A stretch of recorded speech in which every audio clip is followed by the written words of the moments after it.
সংবিধান ও আরপিওর শর্ত লঙ্ঘনের দায়ে বাংলাদেশ জামাতে ইসলামীর রাজনৈতিক নিবন্ধন বাতিলের বিষয়টি খতিয়ে দেখে দ্রুত আইনি ব্যবস্থা গ্রহণ করা। ডক্টর শফিকুর রহমানের অবমাননাকর মন্তব্যের জন্য প্রচলিত ফৌজদারি ও সাইবার আইনে দ্রুত বিচার নিশ্চিত করা। জামাতে ইসলামীর আমির ডক্টর শফিকুর রহমান এবং দলটির শীর্ষ নেতৃবৃন্দ বিভিন্ন সময় যেমন আল জাজিরায় দেওয়া সাক্ষাৎকার ও দলীয় দলিলে উল্লেখ করেছেন যে কোনো নারী রাষ্ট্রপ্রধান, প্রধানমন্ত্রী, রাষ্ট্রপতি, প্রধান বিচারপতি বা কোনো সংস্থার প্রধান হতে পারবে না।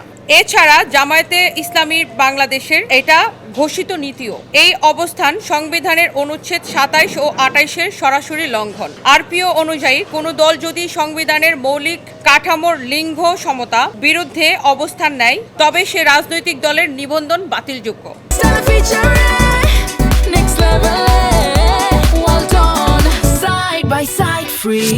রাষ্ট্র পরিচালনায় নারীদের অংশগ্রহণের অধিকার কেড়ে নেওয়া একটি চরম অসাংবিধানিক আদর্শ।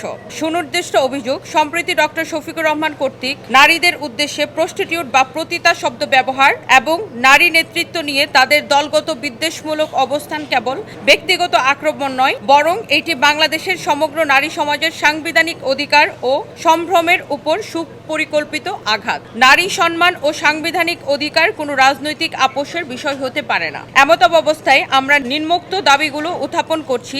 সংবিধান ও আরপিওর শর্ত লঙ্ঘনের দায়ে বাংলাদেশ জামাতে ইসলামীর রাজনৈতিক নিবন্ধন বাতিলের বিষয়টি খতিয়ে দেখে দ্রুত আইনি ব্যবস্থা গ্রহণ করা। আইনগত ব্যবস্থা, ডক্টর শফিকুর রহমানের অবমাননাকর মন্তব্যের জন্য প্রচলিত ফৌজদারি ও সাইবার আইনে দ্রুত বিচার নিশ্চিত করা। প্রকাশ্যে ক্ষমা প্রার্থনা, নারী সমাজকে হেয় করার দায়ে তাকে অবিলম্বে প্রকাশ্যে ও নিঃশর্ত ক্ষমা চাইতে বাধ্য করা। নারী বিদ্বেষমূলক বক্তব্যের বিরুদ্ধে রাষ্ট্রকে কঠোর আইনগত অবস্থান গ্রহণ করতে হবে। একটি গণতান্ত্রিক রাষ্ট্রের আইনের শাসন সবার জন্য সমানভাবে বলবৎ থাকতে হবে। আমরা আপনার নেতৃত্বে এমন একটি বাংলাদেশ প্রত্যাশা করি, সদয় বিবেচনার এবং প্রয়োজনীয় ব্যবস্থা গ্রহণের প্রত্যাশায়।